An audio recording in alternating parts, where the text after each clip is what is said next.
আসসালামু আলাইকুম রহমতুল্লাহি বারাকাতুহু। সম্মানিত দর্শক, প্রিয় মুসলিম ভাই ও বোনেরা, আর ইসলামী টিভির পক্ষ থেকে সকলকে জানাই আন্তরিক মোবারকবাদ। আশা করি সকলে ভালো আছেন। আমি আলহামদুলিল্লাহ আল্লাহর রহমতে ভালো আছি। আজকে আপনাদের মাঝে আলোচনা করব নামাজের সময়সূচি সম্পর্কে। তো আজকে বৃহস্পতিবার 4 জানুয়ারি 2024 ইংরেজি, 20 পৌষ 1430 বাংলা, 21 জুমাদি উসানি 1445 হিজরি। ঢাকা এবং তার পার্শ্ববর্তী এলাকার নামাজের সময়সূচি তুলে ধরছি, তারপর অন্যান্য জেলা বিভাগগুলোর নামাজের সময়সূচি তুলে ধরবো। আজকে ঢাকা এবং তার পার্শ্ববর্তী এলাকার তাহাজ্জুদ এবং সেহরির শেষ সময় হলো 5টা বেজে 16 মিনিটে।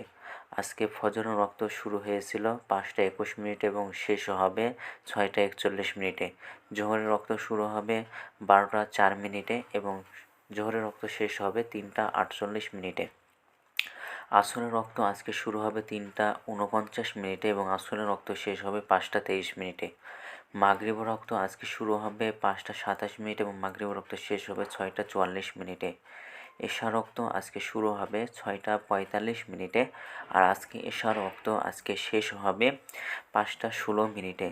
আজকে সূর্যাস্ত যাবে 5টা 24 মিনিটে আর আজকে সূর্যোদয় হয়েছে 6টা 41 মিনিটে। এই গেল ঢাকার মধ্যে পার্শ্ববর্তী এলাকার নামাজের সময়সূচিগুলো। এখন আলোচনা করব আপনাদের মাঝে বিভাগীয় শহরের জন্য উল্লিখিত সময়ের সঙ্গে যেসব বিভাগের সময় আপনি যোগ বিয়োগটা করবেন, তাহলে অর্থাৎ আপনি বিয়োগ করবেন চট্টগ্রামে 5 মিনিট এবং সিলেটে 6 মিনিট কম করবেন। ঢাকার মধ্যে পার্শ্ববর্তী এলাকা যে নামাজের সময়টা তুলে ধরলাম সেখান থেকে চট্টগ্রামে 5 মিনিট এবং সিলেটে 6 মিনিট কম করে গণনা করবেন, তাহলেই হবে। এবং যোগ করবেন খুলনাতে 3 মিনিট, রাজশাহীতে 7 মিনিট, রংপুর 8 মিনিট, বরিশালে 1 মিনিট বেশি করবেন। ঢাকার মতো পার্শ্ববর্তী এলাকার যে নামাজের সময়সূচি যেটা তুলে ধরেছি সেখান থেকে 3 মিনিট, 7 মিনিট, 8 মিনিট, 1 মিনিট করে বেশি করে এক একটা বিভাগে বেশি করবেন। তো আজকের ভিডিওটা এই পর্যন্ত ছিল। আর এই সূত্রটা আমরা নিয়েছি ইসলামিক ফাউন্ডেশন থেকে।